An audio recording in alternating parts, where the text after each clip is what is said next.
Hello, this is Kara Thrasher Livingston with Senior and Disability Services. And this is a walk through how to reach the centralized reporting link via our website. You can start with any search engine. I am using Edge online, and you can search for Division of Senior and Disability Services, State of Alaska, and that will bring you to our main page. This is what I'm showing here. Main page, Senior and Disability Services, State of Alaska. So if you scroll down on this page, it will tell you a few things, but what you're looking for here to report harm is this button, Reporting Harm, Submit a Report of Harm. It's the same link to submit a critical incident report, a quality assurance report, or a report of harm to any vulnerable adult, or even for children who are within our programs, meaning the waiver program or personal care services. Reporting harm of children is done on the OCS, Office of Children's Services website. So that's reporting child abuse. But if you have concerns about a child who is in our program, you can definitely report that here as well. So if you click on Submit a Report of Harm, it'll bring you to this page. It says Adult Protective Services Report of Harm. And it will give you some information about what that is and who a vulnerable adult is. And then there's a link to submit the report. There's also some information about when you may not be able to fill out the report online. If you need help, you can call APS during business hours and ask for centralized reporting. If you cannot use the website, you can fax a paper form or email to the email you see here. So we're going to concentrate on this button, Submit a Report Online. Our report looks a little different than it used to. This is the newest version. It says Alaska Centralized Report. So it'll give you some information here up at the top. It says, please bookmark this page for future use. If you need us to respond, you must enter contact information. Mandated reporters, which is every agency staff, anyone who is in our programs for any of the waivers or personal care or even long-term care. You're all a mandated reporter. Okay, so you will indicate yes that you're a mandated reporter. However, the form is available to anyone. And if they're not a mandatory reporter, then they can answer no. You type in the name of your employer, your job title, and then you will see where the letters are red here. It says required. You will enter your first name here. If you want to make an anonymous report, you can put unknown. However, if you are a mandated reporter, you will not be making an anonymous report. You will put in your name and your last name. That is also required. Type of address, put in the street address of your agency or facility, and the apartment or PO box number, city, state, zip code, and borough. Type those into the fields. It says enter response, and you'll be able to type in. It says contact phone required. So if you are a mandated reporter, mandatory reporter, you will put in your contact phone. Home phone, cell phone, work phone, extension, email address where you will receive confirmation of a report, and verification notification for your records. This is important. If you want to receive verification and confirmation, then you will want to put your correct email address where you can actually pick up an email in response to your report. So make sure and spell it right and that it is one that you have access to. Relationship to the involved person. Select the item that identifies your relationship, and there is a list here. So you will pick one from the list and you'll click the little button, the little circle there. You can write in your best time to contact.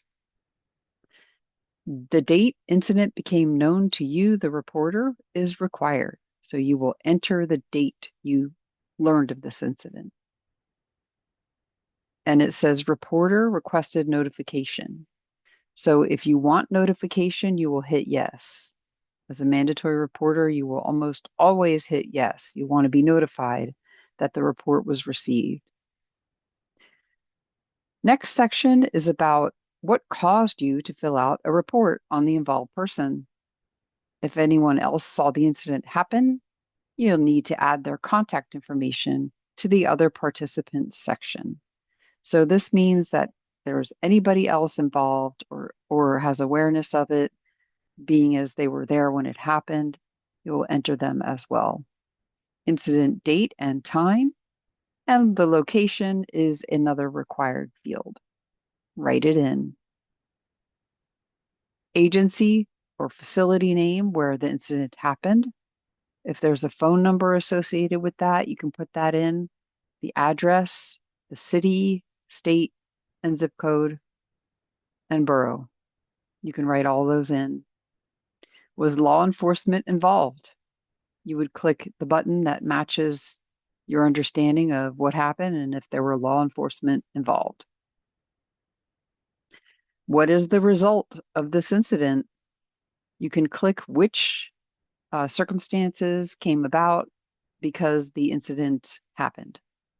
Pick the ones that match the best, and it's a custom answer based on your understanding. You can send additional documentation if you need to. You can send something in the mail, you can fax it, and the number's here, or you can email. Okay. Then it asks to describe the incident in detail. So in your own words, describe the incident. What were the circumstances leading to the incident or death? Write down what happened before the incident, what happened during the incident. Next question says, what did you or others do when it happened, and how will you or others help the participant now? In cases of death, please also tell us who was present or discovered the death, what actions were taken in response to the incident, and what are any plans for follow-up. Next section says, what do you think was the cause of the incident? You are telling us your account of this, so you can tell us what you think caused it. That is okay. We welcome detail in these as a part of your report. In cases of death, what were the health or safety issues that contributed, such as illness, hospitalization, or accidents? Next section, what could be changed or has been changed so a similar incident doesn't happen again? Describe who called 911 or other emergency services and what was done for the person upon arrival. If the person was taken to the ER as a result of the incident or prior to death, describe how they were transported. In case of death, describe if the person is enrolled in Comfort One or has a DNR, do not resuscitate in place, or were they receiving hospice services? Risk to investigator.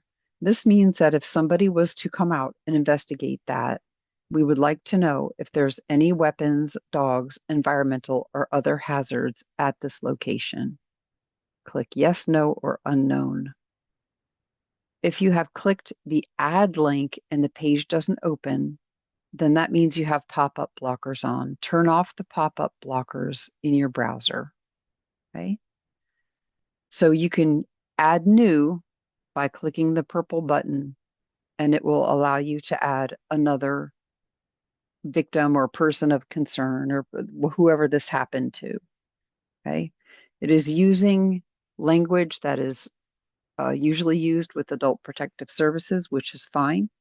If you're making a quality assurance report, you may not have this kind of information. You'll put in an explanation in the narrative part. And since it's required, you'll have to add names.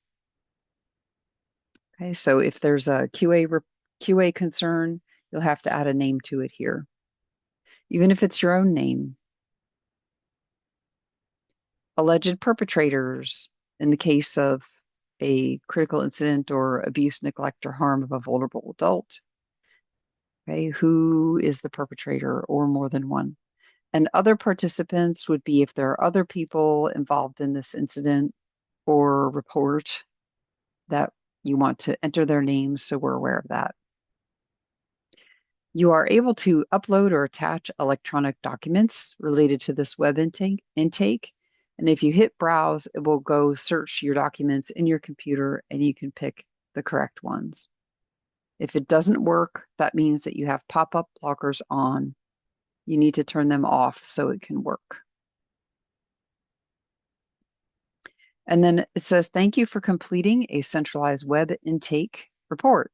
By clicking submit, you attest that the information is true, accurate, and complete to the best of your knowledge, and understand that any falsification, omission, or concealment of material fact may be subject to administrative, civil, or criminal liability. Once this web incident report has been submitted, you will have the option to print the report for your records. So you can print it at any point during it being filled out. And then if you hit submit, you'll have another opportunity to print out a copy of what you wrote. So then you can save it to your files and folders within your agency's records. And that is a quick walk through our revised Alaska Centralized Report. If you have questions, you can always email us at sdstraining@alaska.gov. Thank you.